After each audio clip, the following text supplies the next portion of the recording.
오늘 본문은 창세기 39장 1절부터 23절까지 말씀입니다. 제가 봉독합니다.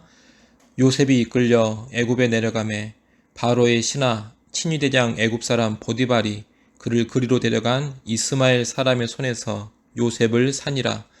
여호와께서 요셉과 함께 하심으로 그가 형통한 자가 되어 그의 주인 애굽사람의 집에 있으니 그의 주인이 여호와께서 그와 함께 하심을 보며 또 여호와께서 그의 범사에 형통하게 하심을 보았더라. 요셉이 그의 주인에게 은혜를 입어 섬김에 그가 요셉을 가정 총무로 삼고 자기의 소유를 다 그의 손에 위탁하니 그가 요셉에게 자기의 집과 그의 모든 소유물을 주관하게 한 때부터 여호와께서 요셉을 위하여 그 애굽 사람의 집에 복을 내리심으로 여호와의 복이 그의 집과 밭에 있는 모든 소유에 미친지라. 주인이 그의 소유를 다 요셉의 손에 위탁하고 자기가 먹는 음식 외에는 간섭하지 아니하였더라. 요셉은 용모가 빼어나고 아름다웠더라.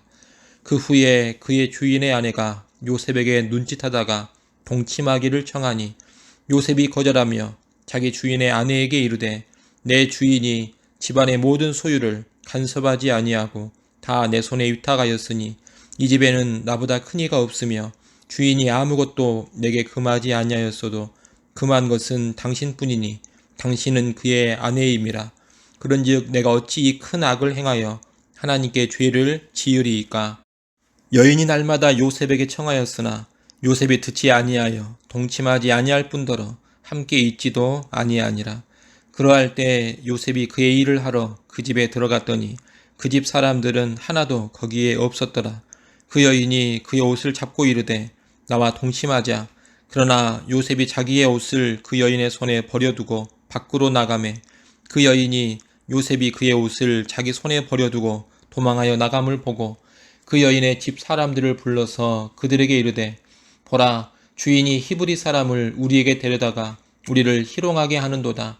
그가 나와 동침하고자 내게로 들어오므로 내가 크게 소리질렀더니 그가 나의 소리질러 부름을 듣고 그의 옷을 내게 버려두고 도망하여 나갔느니라 하고 그의 옷을 곁에 두고 자기 주인이 집으로 돌아오기를 기다려 이 말로 그에게 말하여 이르되 당신이 우리에게 데려온 히브리 종이 나를 희롱하려고 내게로 들어왔으므로 내가 소리질러 불렀더니 그가 그의 옷을 내게 버려두고 밖으로 도망하여 나갔나이다.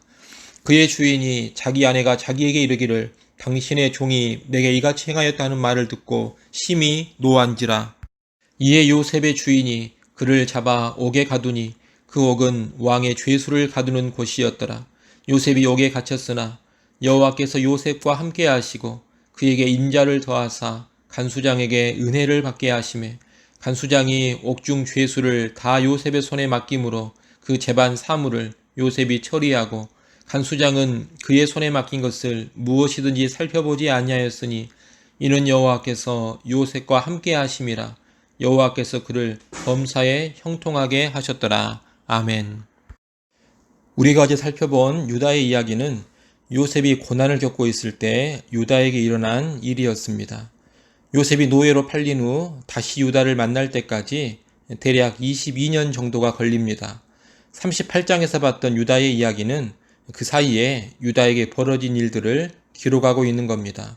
우리는 38장 한 장을 통해서 짧게 봤습니다만 38장 사건들은 최소 10수년에서 20년 사이의 일들입니다. 다시 말해 하나님께서 요셉의 삶을 오래도록 인도하고 계실 때 유다에게도 역사하시면서 일하고 계셨다는 겁니다.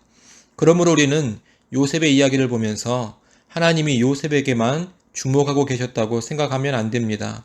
성경에는 기록되어 있지 않지만 하나님은 야곱에게도 유다에게도 다른 형제들에게도 함께 하시며 일하고 계셨음을 알아야 합니다. 오늘 본문은 유다의 이야기에서 이제 눈을 돌려 상인들에게 팔려간 요셉의 이야기를 해주고 있습니다. 형들에 의해 팔린 요셉은 애고방 바로의 친위대장 보디발의 집에 노예로 팔려갑니다. 이제 노예가 된 요셉은 평생 겪어보지 못했던 수고와 고통을 겪게 됩니다. 인생에서 지금껏 경험해보지 못한 시련을 겪는 겁니다. 하지만 요셉은 이 힘든 시련의 기간에도 철저하게 하나님을 바라보고 의지합니다. 그 가운데 하나님의 도우심을 또 받습니다. 보디발의 집에서 그가 하는 일들이 다 잘되게 해주신 겁니다. 3절에 보면 그의 주인이 여호와께서 그와 함께 하심을 보며 또 여호와께서 그의 범사에 형통하게 하심을 보았더라, 이렇게 기록되어 있습니다. 요셉의 주인 보디발은 요셉이 여호와 하나님을 의지하는 모습을 곁에서 지켜보았고 또 요셉에게 맡긴 일들이 다 잘 되는 것도 보았습니다. 이를 통해 여호와께서 요셉과 함께 하시고 형통케 하심을 알게 됩니다. 그래서 요셉을 신뢰하며 가정의 총무로 삼고 모든 집안의 소유를 요셉에게 다 맡깁니다. 저 밑바닥 노예에서 친위대장 집의 가정 총무로까지 요셉이 올라간 겁니다. 이것은 시련 가운데 주신 하나님의 은혜라 하겠습니다. 여러분, 내가 큰 시련을 겪는다고 해서 하나님이 안 계신 것이 아닙니다. 하나님이 나를 버린 것도 아닙니다. 하나님은 여전히 살아계시며 나의 삶을 이끌어가고 계십니다. 우리가 이것을 알고 변함없이 시련 가운데서도 하나님을 바라보고 하나님을 의지해야 합니다. 그렇게 나아가면 시련 속에서도 형통의 역사가 펼쳐집니다. 사실 먼 타국에서 끌려온 어린 소년 노예가 애굽 귀족 집안의 총책임자가 된다는 것이 보통 일이 아닙니다. 이 자체로도 대단한 성공이요, 인생의 역전입니다. 시련 속에서도 하나님을 꿋꿋이 의지하며 나갔을 때 하나님께서 요셉에게 이런 은총을 베풀어 주신 겁니다. 그러니 어떤 시련과 고난 속에서도 믿음을 잃지 않기를 바랍니다. 믿음으로 살아갈 때 하나님은 반드시 함께 하시고 고난의 상황 속에서도 새로운 은총을 베풀어 주실 것입니다. 이렇게 요셉이 보디발의 집에서 인정을 받으며 지내고 있을 때 또 하나의 사건이 벌어집니다. 주인 보디발의 아내가 요셉을 성적으로 유혹한 겁니다. 그런데 이 유혹 앞에 요셉이 어떻게 반응하느냐? 본문에 보면 요셉의 반응이 세 가지로 나옵니다. 첫째는 거절입니다. 보디발의 아내는 요셉에게 계속 눈짓을 보내다가 결국 동침하자는 요구를 합니다. 이에 요셉은 그 자리에서 거절을 합니다. 못합니다. 할 수 없습니다. 이렇게 거절을 한 것입니다.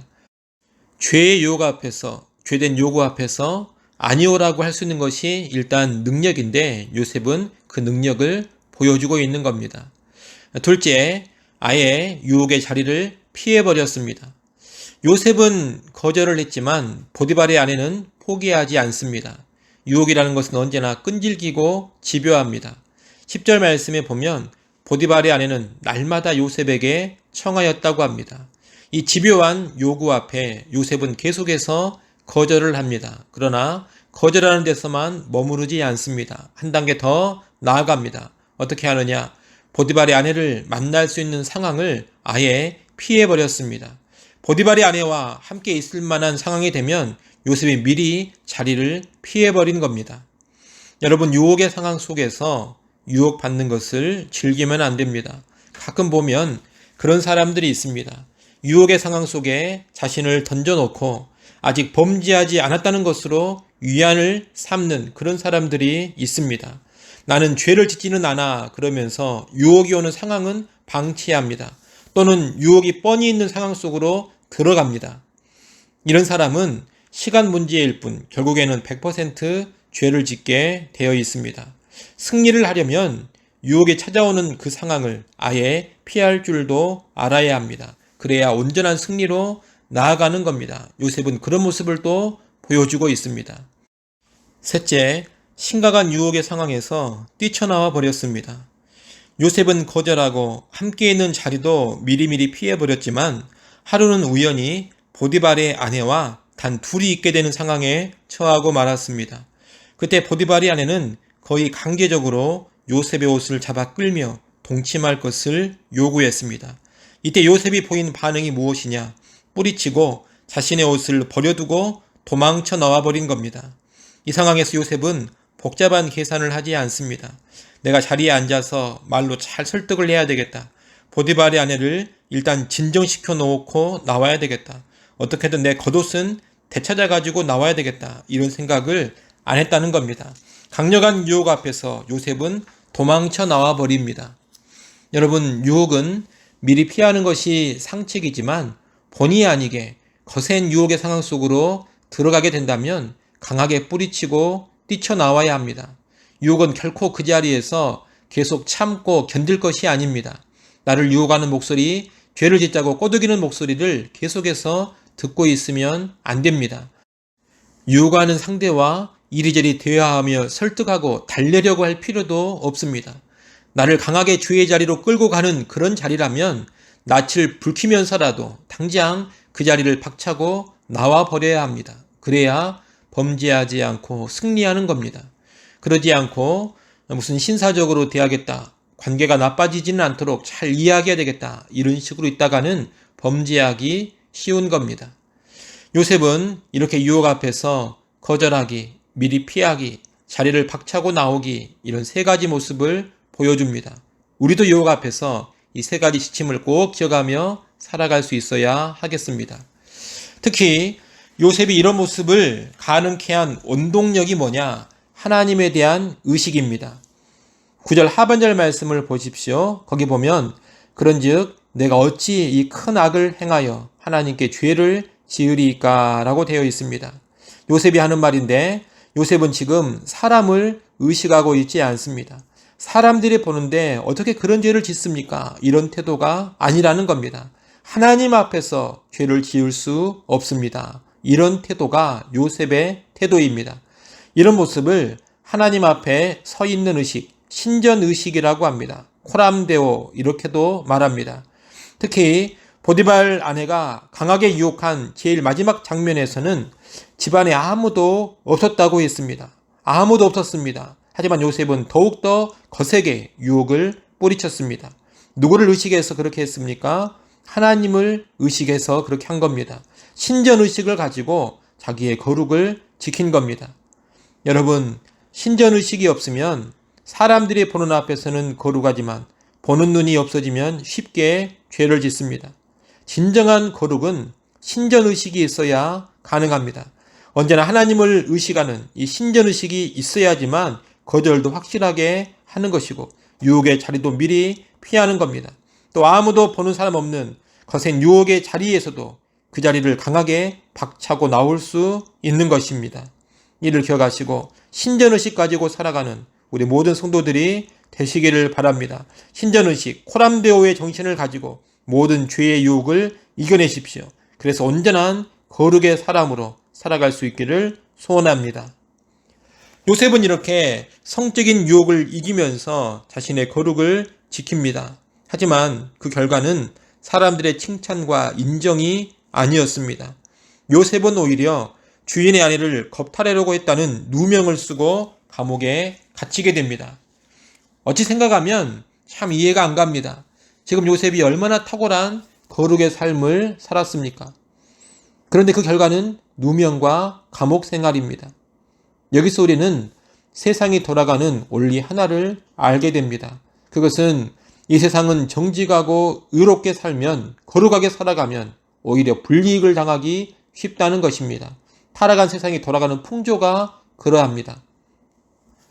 하지만 그리스도인들은 어떤 사람들이냐?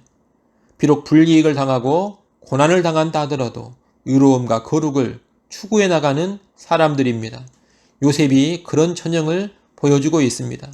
그는 거룩을 지켰지만 누명을 쓰고 감옥에 들어갑니다. 세상에서 망한 것처럼 보입니다. 말단 노예에서 대단한 집안의 총책임자가 되었던 그의 성공 이야기가 다 무너져버린 것처럼 보입니다. 하지만 중요한 것이 있습니다. 하나님께서 이런 요셉과 함께하고 계신다는 겁니다. 오늘 본문에서는 감옥 안의 요셉과 연관해 두 번에 걸쳐 여호와께서 요셉과 함께하고 계신다고 말합니다. 21절을 보십시오. 거기 보면 여호와께서 요셉과 함께하시고 그에게 인자를 더하사 간수장에게 은혜를 받게 하시매 라고 되어 있습니다. 23절 하반절도 보십시오. 거기 보면 이는 여호와께서 요셉과 함께하심이라 여호와께서 그를 범사에 형통하게 하셨더라고 말씀합니다. 하나님은 지금 거룩을 추구한 요셉과 함께 하십니다. 세상은 그를 외면했습니다.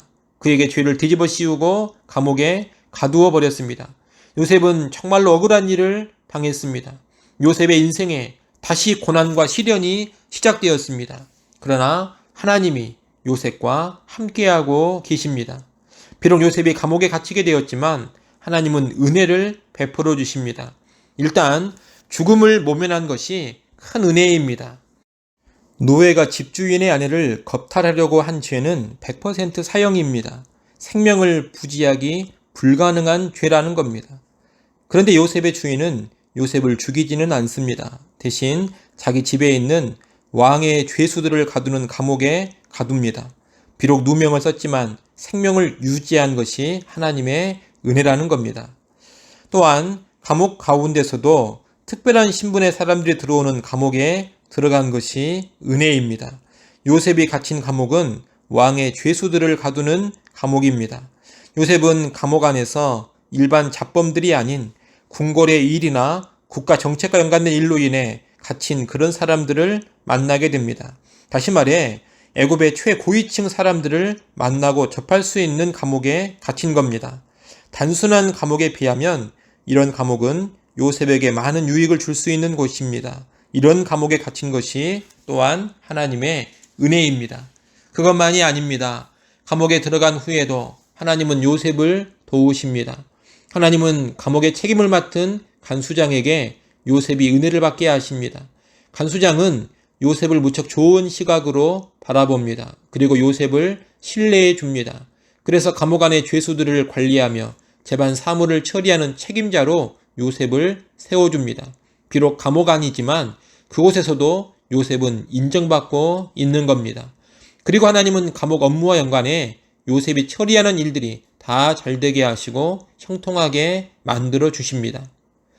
여러분, 요셉이 비록 누명을 쓰고 옥에 갇히기는 했지만 하나님의 도우심을 계속해서 받아가고 있습니다.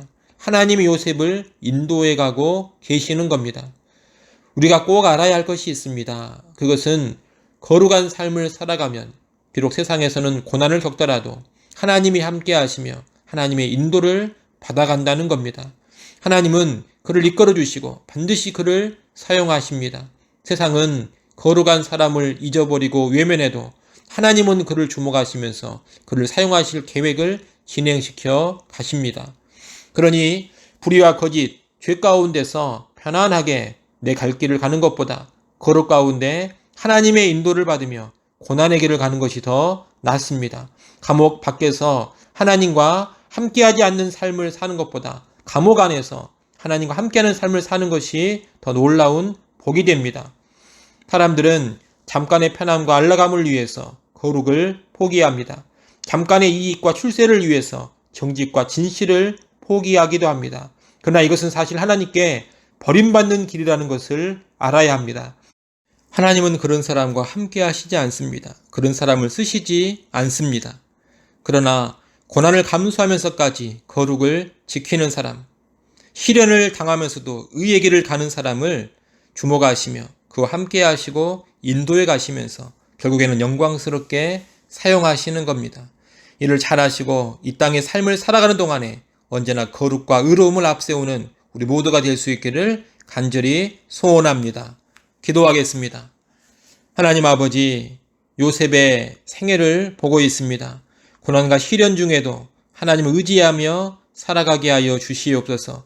노예가 되더라도 감옥 안에 들어가는 죄수가 되더라도 언제나 하나님 바라보며 의지하게 하여 주시옵소서. 또한 불이익을 당하고 세상에서 버림을 받는다 하더라도 거룩을 추구하게 하여 주시옵소서. 거룩해야 하나님의 인정받음을 알고 언제나 신전의식 가지고 거룩의 길로만 나아가게 하여 주시옵소서. 이 시간도 하나님 앞에 엎드려 기도하는 모든 성도들의 간구소리를 들으시고 하늘의 문을 여시고 신령한 응답들을 허락하여 주시옵소서. 예수님의 이름으로 기도드리옵나이다. 아멘.